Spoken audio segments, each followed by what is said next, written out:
Welcome to Careless Coder. Today lesson 10 in Commodore 64 assembly. Motherfucker!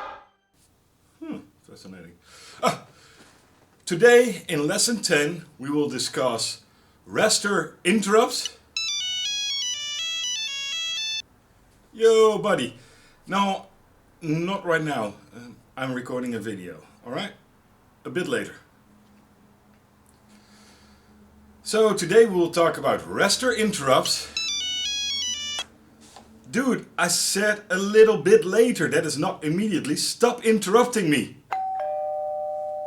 Oh, for fuck's sake.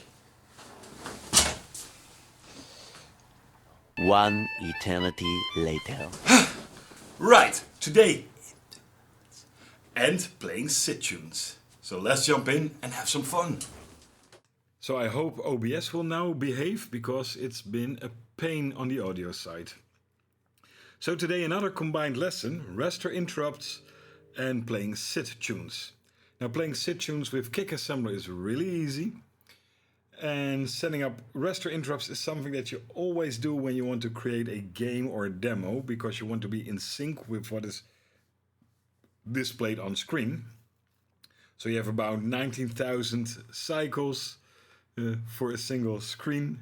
19,000 cycles is ridiculous, right? And usually you have more than one raster interrupt because you have a piece that you don't want to scroll, right? Where your text is just steady, then you have a piece that you want to scroll. So since you have more than one, let's make a macro. And you can reuse this in your own games or demos. We pass in an IRQ handler function and the line on which we want to actually trigger that IRQ.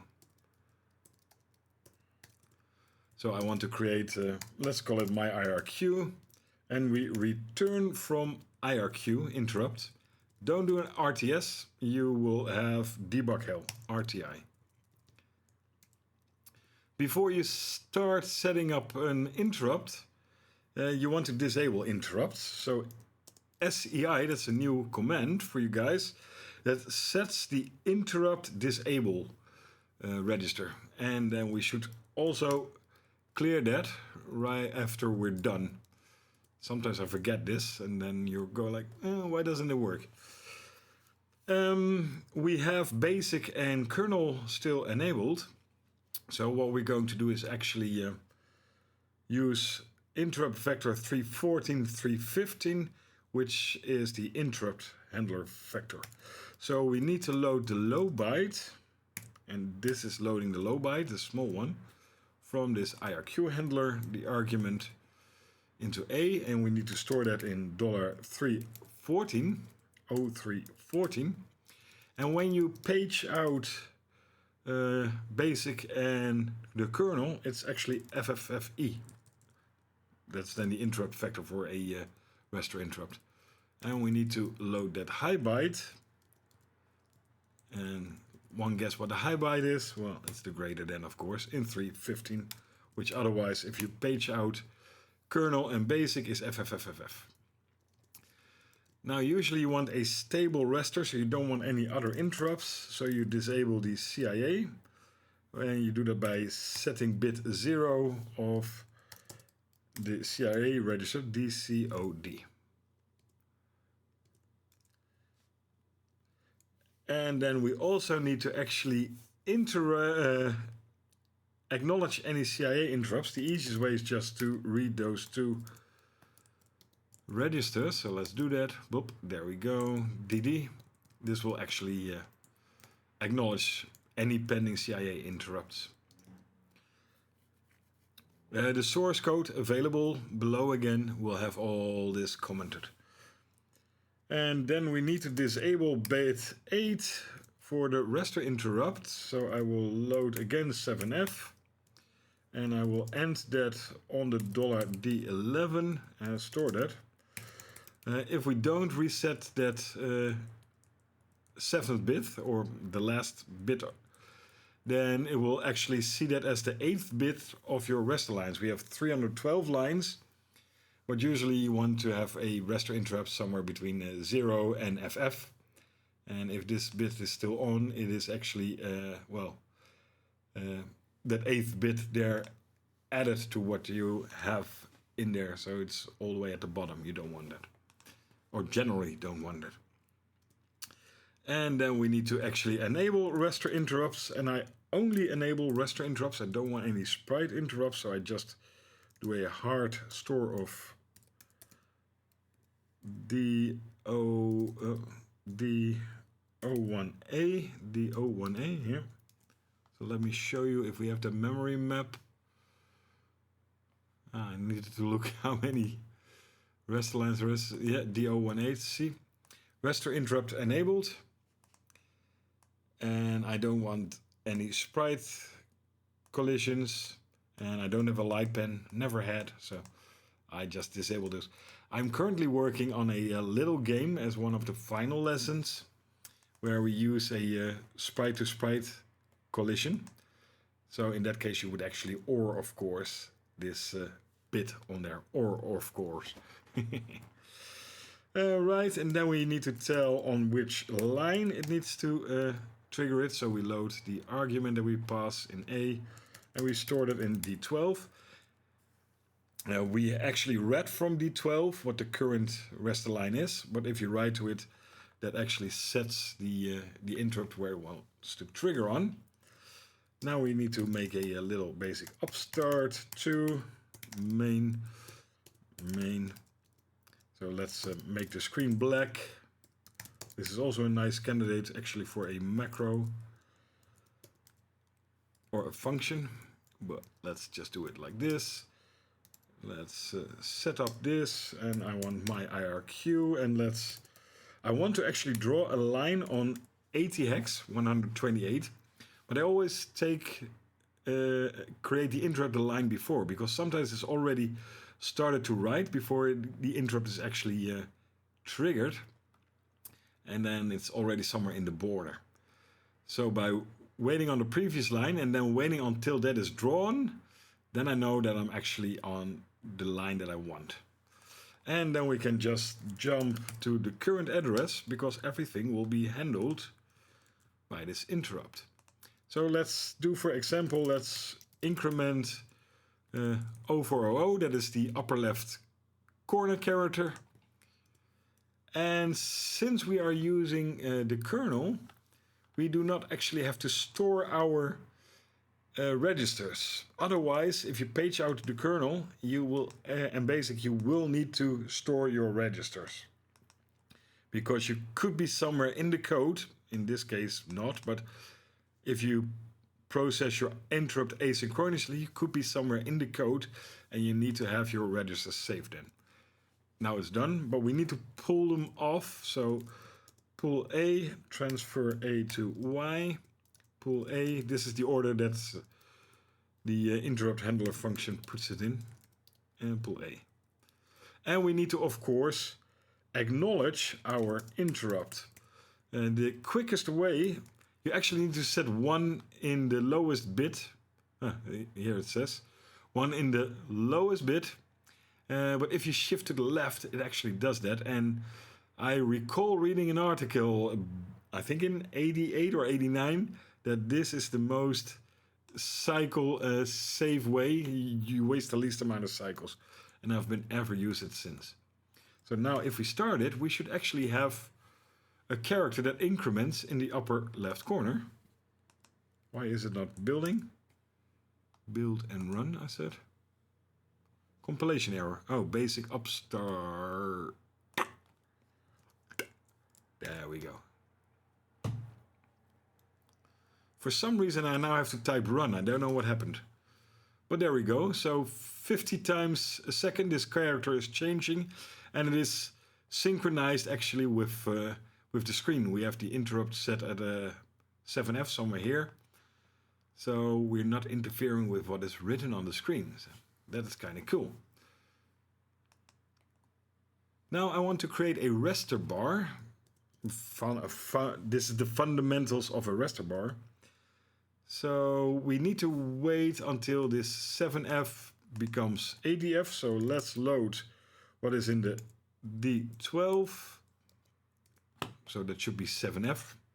Then we compare it again with D12, so as soon as it's changed to 80, it's no longer 7F, then we want to branch out. So as long as it's equal, branch equal, then we're going to jump 3 bytes back. That is here. You could, of course, use a label, but this notation you see a lot in this situation.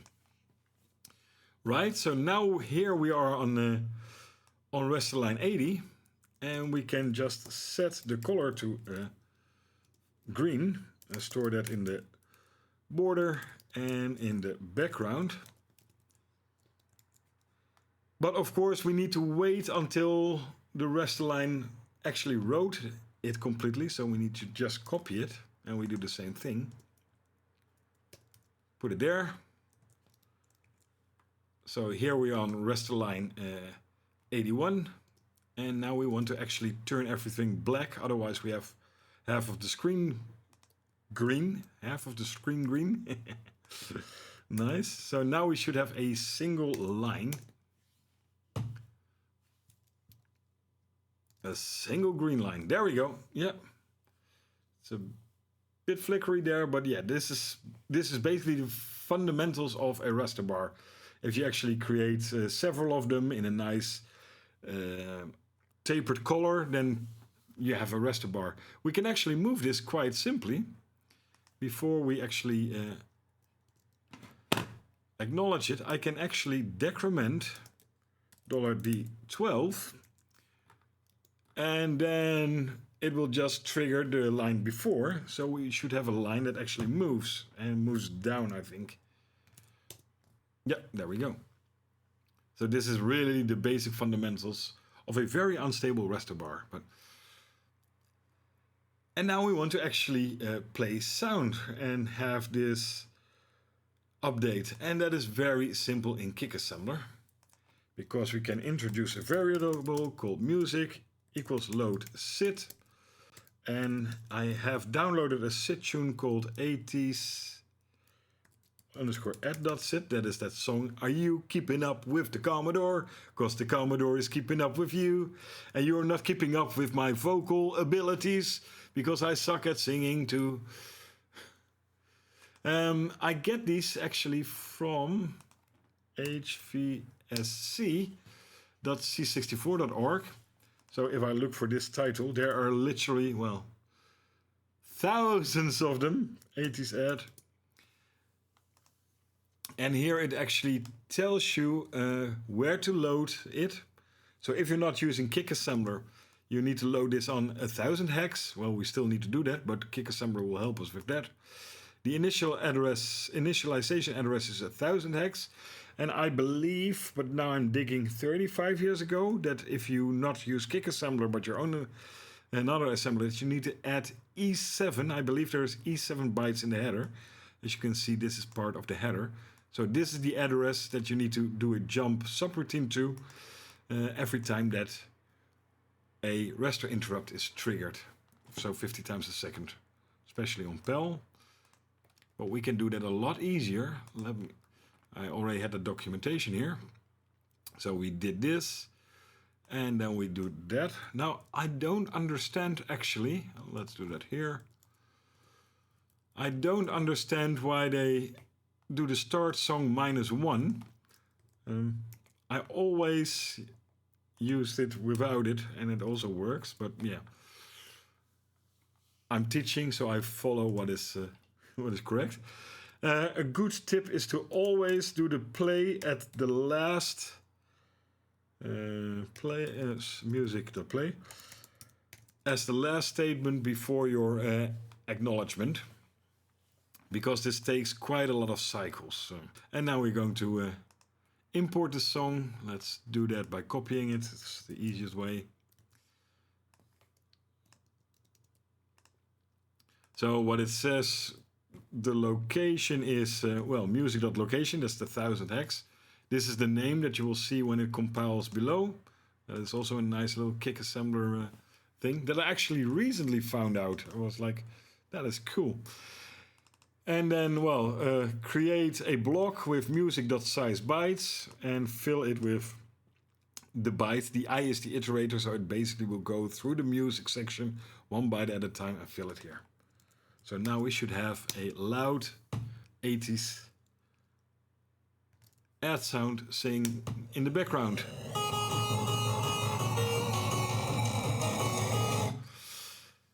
Now what we did here is we processed this what we call synchronously. So as soon as this interrupt is triggered, we do the whole interrupt handling in that interrupt handler itself. This is perfectly fine when you create a game or a demo. So if you have create a game, you just do a jump subroutine, a game cycle or game loop, and do all your work for that screen in that loop, and then you stay perfectly in sync. If you, however, for example, would pull a serial port or the cartridge port that's interrupt driven, then you want to process this asynchronously. So you want to read the data from that device as quickly as possible, store it in an array, increment the pointer, and get the hell out of it. That way, if the next one comes, because we are now waiting 20 milliseconds for the next frame, that's an eternity in comparison to, for example, a serial port or a cartridge port. But for games and demos, this is perfectly fine. So now that we know how this works, I took the scroller from the last lesson and actually did the same thing. I load the SID, I copied the macro here, and in the setup, where is the setup here? I do the music in it. I set the raster setup on line 0. And this is my interrupt handler, and this is a synchronous example. That's why I put it in here, so you also have that as an example. I just increment a variable, event handle. And in the main, I just have a loop that reads the event handle. As long as it's 0, we keep looping. And when it's not 0, I will jump to this and run all this code. And as you saw, that also works. But I can just perfectly fine in this case copy it. This, Control X. And if we put it in that IRQ handler, where are we, where are we, where are we, there, here. That should also work, because we're screen bound anyways. So.